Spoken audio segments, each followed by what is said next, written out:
সচিবালয়ের পিয়নের বেতন আর সচিবের বেতন যদি সমান হয় আমরা এটা মেনে নেব। এই রাষ্ট্র আজকে এই এমপি ভুক্ত শিক্ষক কর্মচারীদের ঢাকায় এনে তাদের দাবির প্রতি কোনো ধরনের ভ্রুক্ষেপ না করে রাষ্ট্রযন্ত্রকে ব্যবহার করে শিক্ষকদেরকে মেরে ফেলার একটা আয়োজন করা হয়েছে। আমরা প্রয়োজনে 3টা পর্যন্ত ওয়েট করব, দেখবো আমাদের এই প্রজ্ঞাপন 20% আর 1500 টাকা যদি চিকিৎসা ভাতা না দেয় এবং যদি উচ্চ ভাষা 75% না দেয় আমরা সচিবালয় এবং শিক্ষা মন্ত্রণালয় পর্যন্ত মিছিল নিয়ে যাব।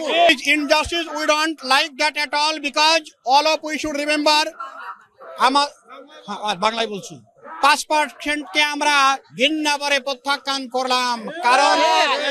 কারণ হলো আপনারা জানেন ইনসাফ যদি বাস্তবায়ন করতে হয় একজন পিয়নের বেতন হবে 2000 টাকা, একজন হেডমাস্টারের বেতন হবে 2000 টাকা, একজন প্রিন্সিপালের বেতন হবে 2000 টাকা। আপনারা কি মেনে নিতে পারে?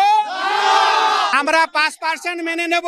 আমাদের পিয়নের বেতন 2000 টাকা, প্রিন্সিপাল 2000 টাকা। যদি সচিবালয়ের পিয়নের বেতন আর সচিবের বেতন যদি সমান হয় আমরা এটা মেনে নেব।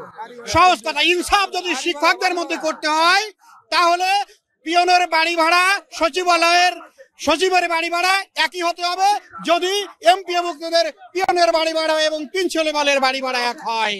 প্রথমত আপনাদেরকে স্পষ্ট করে আমরা জানিয়ে দিতে চাই, সেটি হচ্ছে যে 5% যে প্রজ্ঞাপনের যেটা আজকে জারি করা হলো সেটি আমাদের এমপিভুক্ত শিক্ষক কর্মচারী সারা বাংলাদেশের 6 লক্ষ এমপিভুক্ত শিক্ষক কর্মচারী ঘৃণা করে প্রত্যাখ্যান করেছে। শুধু তাই নয়, আমাদের আরো যে দুটি দাবি ছিল, যেহেতু এটি প্রত্যাখ্যান করেছে সুতরাং এই পুরো প্রজ্ঞাপনটি একটা প্রত্যাখ্যানের মধ্যে আমাদের আবর্তিত হচ্ছে। আমাদের যে মূল দাবি সেটি হচ্ছে যে আমরা যখন 13ই আগস্টে আমাদের প্রোগ্রাম যখন শুরু করেছিলাম প্রেস ক্লাবে, তখন কিন্তু আমাদের কেন্দ্রীয় নেতৃবৃন্দকে ডেকে নিয়ে তারা বলেছিল যে এক বাজেটে অর্থের সংস্থান হবে না, আপনারা আসলে কত দিলে হয়।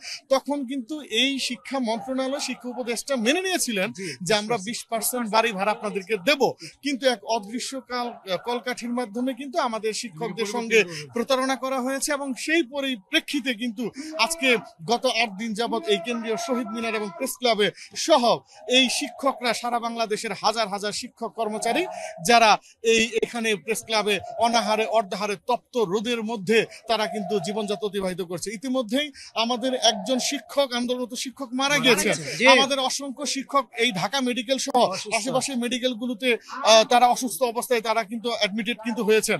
তো আজকে সার্বিক অবস্থা দৃষ্টিতে যেটি মনে হচ্ছে যে এই রাষ্ট্র আজকে এই এমপি ভুক্ত শিক্ষক কর্মচারীদের ঢাকায় এনে তাদের দাবির প্রতি কোনো ধরনের ভ্রুক্ষেপ না করে রাষ্ট্রযন্ত্রকে ব্যবহার করে শিক্ষকদেরকে মেরে ফেলার একটা আয়োজন করা হয়েছে, যেটা তীব্র নিন্দা জানাই। শুধু তাই না, আজকে গণঅভ্যুত্থান পরবর্তী বাংলাদেশে 24 পরবর্তী বাংলাদেশে শিক্ষকরা রাস্তায় আর শিক্ষা মন্ত্রণালয়ের উপদেষ্টা এসি রুমে বসে ঘুমায়, যেটির আমরা তীব্র নিন্দা হচ্ছে জানাচ্ছি। আসলে যে 5% যেটা আমাদের এই প্রজ্ঞাপনটা দিয়েছে এটা পুরাটা শুভঙ্করের ফাঁকি। কারণ একজন যে পিয়ন সে যখন 2000 টাকা আপনার বাড়ি ভাড়া পায়, একজন প্রিন্সিপাল বা একজন ভাইস প্রিন্সিপাল সে কি 2000 টাকা পেতে পারে? এটা সম্পূর্ণ একটা মানুষকে ব্রেন আইওয়াশ করা। এর সঙ্গে সঙ্গে প্রজ্ঞাপনে কিন্তু আমাদের 75% উচ্চ ভাতা এবং আমাদের যে চিকিৎসা ভাতা 1500 এ ব্যাপারে কোনো উল্লেখ নাই। জাস্ট এটা একটা সঠিক ন্যায্য অধিকারের আন্দোলনকে দাবায় দেওয়ার জন্য কাজটা করেছে। এটা আমরা কখনো শিক্ষক সমাজ মেনে নিতে পারবো না। আমরা প্রয়োজনে 3টা পর্যন্ত ওয়েট করব, দেখবো আমাদের এই প্রজ্ঞাপন 20% আর 1500 টাকা যদি চিকিৎসা ভাতা না দেয় এবং যদি উচ্চ ভাষা 75% না দেয় আমরা সচিবালয় এবং শিক্ষা মন্ত্রণালয় পর্যন্ত মিছিল নিয়ে যাব। তবে এখান থেকে যাবো না, শিক্ষকদের সাথে এই প্রশাসন চলবে না। মানি না 5%, কারণ আমাদের উদ্দেশ্য ছিল 20% বাড়ি ভাড়া নেওয়ার। এর জন্য আমরা 8 দিন ধরে এই রাজপথে আছি, ঢাকার রাজপথে একদম 7 সমুদ্র পাড়ি দিয়ে আমরা এই ঢাকার রাজপথে এসেছি। 5%-এর জন্য নয়, আমাদের একটাই দাবি, ন্যায্য দাবি 20%। যতদিন না পর্যন্ত 20% দেওয়া না হবে ততদিন আমরা রাজপথেই থাকবো।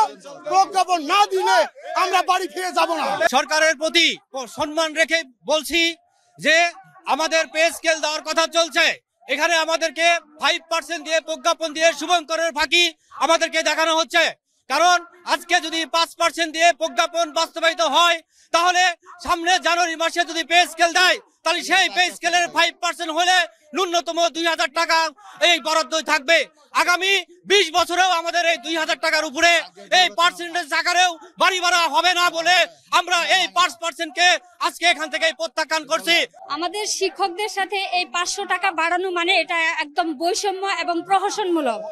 এই প্রজ্ঞাপন আমরা কখনোই মেনে নেব না, আমরা এটা প্রত্যাখ্যান করেছি এবং আমরা 20% না নিয়ে আমরা বাড়ি ফিরে যাব না ইনশাল্লাহ। আমরা 20% আদায় করে তারপরে বাড়ি ফিরে যাব ইনশাল্লাহ। আমাদের যে শিক্ষক প্রতিনিধি আছেন, মানে আমাদের নেতা যিনি, উনি সিদ্ধান্ত নেবেন কি করতে হয়। আমরা 5% তো আমরা নিবই না, এটা হয়। দেখেন সবাই 45% নিচ্ছে, আর আমরা টিচার, আমরা জয়েন করার পরে আমাদের বেতন হচ্ছে 12,500 টাকা। এই বাজারে 12,500 টাকা বেতনে কেউ চলতে পারে? তার 5% কেন দিবে? এটা 20% হলে কতই বা হয়? এটা কি দেওয়ার মতো সামর্থ্য সরকার রাখে না? অবশ্যই রাখে।